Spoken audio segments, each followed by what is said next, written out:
ఇప్పుడు జగద్గురువు అంటే ఏమని చూద్దామండి. మనము మన వేదాల్లో పురాణాల్లో అంతా చాలాసార్లు చదువుకున్నాం కదా.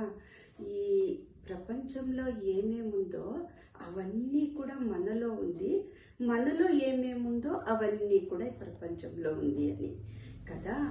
అట్లా చూసినప్పుడు ఈ బహిర్ముఖంగా జగత్ అని దేనికి చెప్తాము అంటే, ఈ భూలోకం కింద ఉన్న పాతాళ లోకాలు 7 అంటే అతళ సుతళ పాతాళ తళాతళ అని 7 లోకాలు. ఈ భూలోకంతో పాటు 7 లోకాలు, భూలోక భువర్లోక సువర్లోక అని చెప్తాం కదా. ఈ 7 7 14 లోకాల్ని ఒక్క జగత్తు అని చెప్తాం. అట్లాగే మన అంతర్ముఖ మన లోపలున్న జగత్తేమి అంటే కన్నా, మన ఋషిమునులు పెద్ద మేధావులండి, పెద్ద సైంటిస్టులు. ఎంత బాగా దీన్ని రూపించారు అంటే, ఈ భూమికి శరీరాన్ని పోల్చారండి. మన లోపల ఉన్న పరమాత్ముని మనం చేరుకోవాలంటే కూడా మన లోపల 7 లేయర్స్ని దాటి మనము వెళ్ళాలి. అట్లాగే అంతటా నిండి ఉన్న దేవుణ్ణి మనము వెళ్ళి చేరుకోవాలి. బహిర్ముఖంగా అవతల చేరుకోవాలంటే కూడా ఈ శరీరంకి అవతల 7 శరీరాల్ని దాటి వెళ్ళి చేరుకోవాలండి. ఇది అంతర్ముఖ జగత్తు అంటే, మన లోపల ఉన్న 7 శరీరాలు, అవతల ఉన్న 7 శరీరాలు అనుకోవచ్చు, 7 పొరలు, 7 లేయర్స్ అనుకోవచ్చు. ఈ 7 7 14 శరీరాలని అంతర్ముఖ జగత్తు అని చెప్తామండి. ఈ 7 7 14 శరీరాల్ని ఎవరు తన ఆధీనంలో పెట్టుకుంటారో వారిని జగద్గురువు అంటాము. ఆధీనంలో అంటే చూడండి, మనము దేవుడి దగ్గర వెళ్ళే మార్గంలో ఏ శరీరంలో ఉన్నా, ఏ మూలలో ఉన్నా, ఎక్కడ ఉన్నా, ఏవి కష్టమే లేకుండా సునాయాసంగా ఏ దారిలోనైనా సరే వెళ్ళి లోపల అవతల ఉండే పరమాత్ముని తాను చేరుకోవాలి. అంతే శక్తి ఉండే శిష్యుడు తన వద్దకు వస్తే ఆ శిష్యుని కూడా తీసుకెళ్ళాలండి. అట్లాంటి వారిని జగద్గురువు అని చెప్తాము. ఇప్పుడు చూడండి, కృతయుగంలో వ్యాస భగవానుడు జగద్గురువు అంటే దానికి వారు రచించిన 18 పురాణాలే పెద్ద సాక్షి కదా. 18 పురాణాలంటే ఏమి, దాని అంతరార్థం ఏమంటే 18 మార్గాల్ని మనకి చూపించారు అని. దేవుడిని చేరుకునేకి 18 మార్గాల్ని మనకి వారు ఆ పురాణాల ద్వారా చూపించిండేది. ఇప్పుడు నారద పురాణం అంటే శ్వాసని గమనిస్తూ సోహం ధ్యానం ద్వారా ఎలా దేవుణ్ణి చేరుకోవచ్చు అని దాని అంతరార్థం. పద్మ పురాణం అంటే పద్మావతి దేవి ఎలా పరమాత్ముని చేరుకున్నారో అని చూపించేదే పద్మ పురాణం.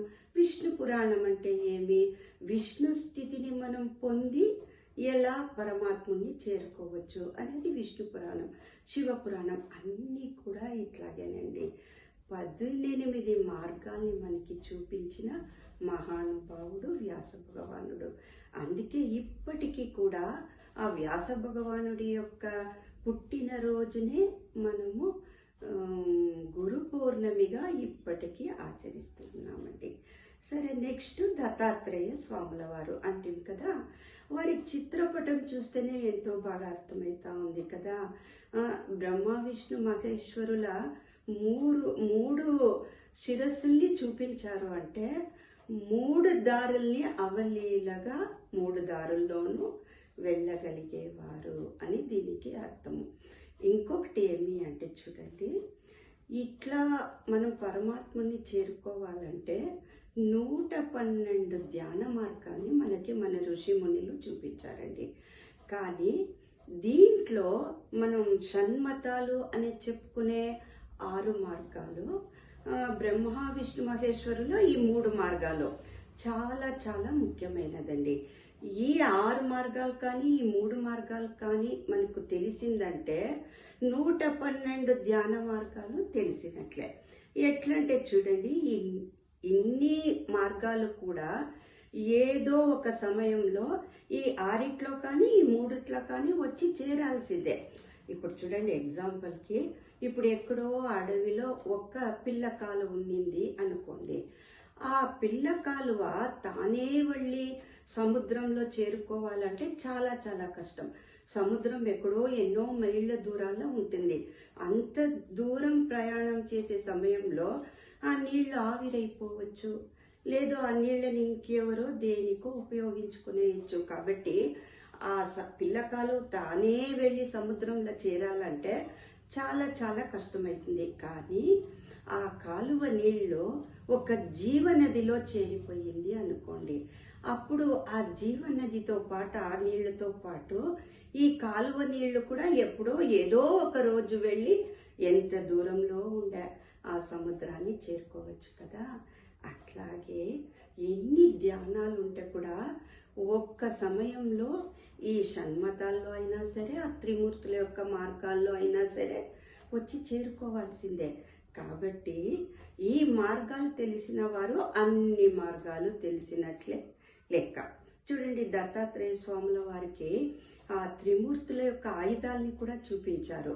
కాబట్టి మనకి ఎంతో బాగా అర్థమవుతా ఉంది కదా, అన్ని మార్గాల్లో కూడా వెళ్ళి దేవుణ్ణి చేరుకునే శక్తి ఉన్నవారు అని. అందుకే మనము దత్తాత్రేయ స్వాముల్ని జగద్గురువు అని చెప్తాము.